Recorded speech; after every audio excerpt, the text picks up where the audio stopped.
This is Jamie Drummond for Good Food Revolution. I am here with winemaker Adam Pearce from Two Sisters Vineyards in Niagara River, Ontario. How are you today, sir? Hey, Jamie. Thanks for having me. Happy to be here. Always a pleasure. Now, how are things for you down at Two Sisters? This pandemic hit just after our last meeting when we were recording stuff. How are things, That's and right. how did the pandemic impact everything that goes on at Two Sisters?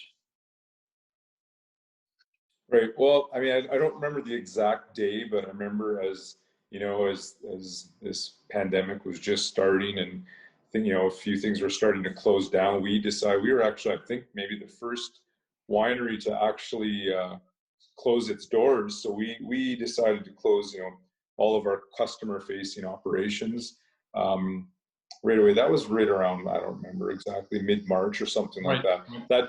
That didn't specifically affect me, but we closed our retail operations and our restaurant, which are two um, very busy avenues for the business. But of course, the wine and vineyards and whatnot don't wait, so we still had lots of work. We were right in the middle of really getting ready for aromatic white bottlings, and Yeah, of course. we're still working heavily in the vineyard. So nothing specifically changed for us here, other as far as on the production side. There's really only three of us working in the production building here. So we've got 14,000 square feet. We can spread out. We've got a lot of distance between us all. We kind of put changed a few sort of standard operating procedures in. We had a little discussion amongst ourselves about what was acceptable outside of the winery at that time, because we were still coming to work. We had work to do, so really we just kind of closed things down to who you live with, which is my family and my two coworkers, their families, and that was their immediate families who they live with, and that was it really. So That became your bubble, basically. That became our little tiny work bubble at that point. I was between work and home, and that was it. We were, online grocery shopping, and that was it. Yeah. So with your cellar door and your restaurant being kind of quite, I guess, major sales areas for you, you already had, correct me if I'm wrong, but I think you already had quite strong online sales. Would that be correct? Our online sales, I think, were good, I think, but it's hard when you compare to what happened after. I think we clearly had so much room for improvement potentially, because our online sales were up nearly, like, say, 300% in the first little while, which was so. Now that's obviously calmed down, but there was, I think you've probably, in some of your conversations with other wineries and winemakers, I'm sure that was consistent across the board, that people started ordering, beer, wine, and booze to their doorstep. I joke and say, my mom, for the first time in her life, said, I can order, I can actually order some wine right to my doorstep. And, this has always been available to everyone, but I think they really grasped onto the concept during the initial heavy stages of lockdown. So, while we saw at the end of March, we closed the doors, sales went way down, but we quickly recovered as we sort of pivoted to, packing up our online orders was sort of a little, one person spends a little bit of time, a couple of days a week doing it. It quickly became like, wow, okay, we got to really, throw a bit of manpower at this, and make sure we were rocking and rolling as far as getting things packed up and shipped out on time, because it was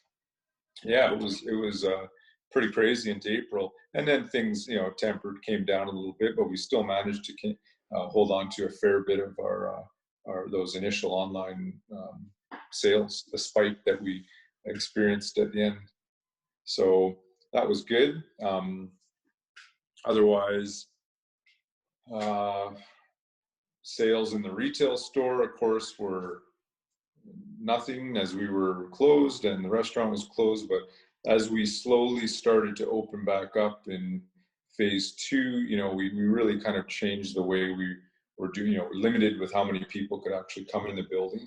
So the restaurant was staying closed. We were going to wait to see what was, even when we were allowed to open the restaurant, we still decided to, we still waited a few more weeks actually just to see how it was going to play out. But when we were allowed to open the tasting room again, we moved our concierge desk outside. So we're catching people before they come in. We're limiting the distance in where you can line up. And basically we just went on to like a reservation system. It was, you book online just like you would a restaurant. We were using, I think Talk or Open Table or Talk to book and we went to just a seated tasting platform, which worked out really well. It was a sit down, complete sort of portfolio tasting. And we had serious buyers that were booking, if you're taking the time to come out during, these initial stages and pay and sit down and, of course we were masked and social distance protocols and, cleaning the place excessively. But if you're taking the time to come do that, these people were looking to buy wines. So our sales. I've wondered about that because that shows a certain commitment towards buying, because it's not like you can have a I know that some touristic wine tasters do this, where they'll come in, taste a whole lot of stuff in the tasting bar, and then bugger off without buying anything. But I think there's a certain commitment to buy if you're going to be doing a reservation, sitting down, tasting through the range and the like. So I hope that worked out for you. No. Yeah, well, we're happy to have those people come and taste and whatever, but it does kind of weed out some of the tire kickers for sure. Yeah. Well, yeah. Tire kickers. Sorry, I forgot about that expression. But it's interesting. Like I always think of your wines as being definitely in the premium bracket, and there has been a trend with the online sales and what has been going through the LCBO from my sources that people are going for brands, wines that they know, as opposed to any kind of discovery stuff. Have you found that it's mainly your older customers, your legacy customers you're buying, or have you found a lot of new customers? Well, earlier when we were first opening, I think it was certainly like our legacy customers, people that know us, a few wine club members trickling down. But as this new like sort of staycation phenomenon where everyone, especially when Toronto moved to stage 3 and everyone was kind of slowly moving out and expanding beyond beyond the GTA a little bit, we're seeing a lot of new customers because, as the people that are, we're doing a lot of traveling throughout the summer and whatnot, as they normally do to other places of the world, are now discovering their own back door. And that Niagara being a world-class destination for, a lot of other reasons, not just the wine, I think is still seeing a lot of new people that, hour and a half, 2 hours from Toronto that are making their way down here. And a lot of, we've had a fair bit of people from Quebec coming this way too. So I'd say that we're seeing a lot of new customers because people are staying close to home, being, potentially their own province or so, I always look for silver linings within this kind of dark times that we're within. And I feel that perhaps this has been a good thing for our local wine industry because people are looking at what is available locally and also the delivery options with that. I've spoken with a number of winemakers and principals of wineries in Ontario who have been delighted with the way that things have switched over from their restaurant sales into domestic sales within Ontario. Now, restaurants, that's another matter. Have you begun to reopen your great restaurant at the winery? So we just started, I shouldn't say just, we've been back open, let's say a month or so. Right. We've scaled back our hours, so we're no longer open 7 days a week. We're just Wednesday through Sunday. And we've basically just moved to a prefix menu now, which is nice. We weren't sure what was going to happen at first. Are people going to come out? We're lucky that we have a ginormous patio with with Yeah, of the course. ability to, That's right. we can really spread people out. And we actually expanded upon the patio and have moved tables out on the lawn, so we can really safely and at a great distance still seat a fair number of people. So our restaurant now is pretty well back in full swing. Wow. Really, with just being open almost half, essentially half the days now. So it's been pretty good. We're right now, we're booked out over 5 weeks. You can't. I couldn't go for lunch tomorrow if I wanted to. Okay.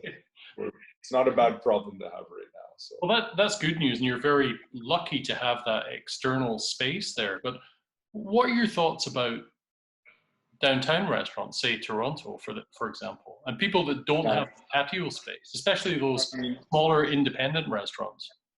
my heart breaks for them for Yeah. sure, because I haven't ventured out, and I can't necessarily comment on, what the scene is like. Are people dining inside right now? I'm not sure. And people that have got great spaces outside, but I still worry. What some small patios in Toronto, like I don't know how I don't know how sustainable that is. I may be able to bridge the gap for a little while, but Yeah. as you know, when the weather changes, are people going to be willing to dine inside in small, cramped places? I hope we're, as a province or globally, we're at a different place in a couple of months' Mm-hmm. time, but I don't know. That's not really realistic to think that way, probably. So, like I said, my heart aches for them. So I'm not sure. I'm personally not ready for like indoor dining yet. Myself. I'm the same way. I'm the same way. Yeah. I've been for a beer here and there on an outdoor patio, but that's about it. So, I really hope that, but through some of the other measures, like you said, we've essentially got mini bottles, like they've pivoted a lot of their, you can go take away beers and take away wines from lots of great places. And I really hope that that's helping to, financially boost their bottom line. And that's something that I hope will stick around when this is all over. I think it would be very, as I've said many times before, I think it would be very difficult to roll all of that back when people realize, the country hasn't gone to hell when private wine stores have been open, as we knew would be the case, right? Amazing. And if we can look at like a silver lining for COVID and the Ford government, is we will see an opening up of those licensing regulations to some degree, definitely. Speaking of the provincial government and the federal government, what are your thoughts about the way that both levels of government, well, I'm more municipal with Toronto, but provincial and federal government have handled the pandemic and assisted with people going through this? People and businesses, right? I'm a bit of a rule follower, and I trust in our elected government. And I personally think that things have been handled, relatively.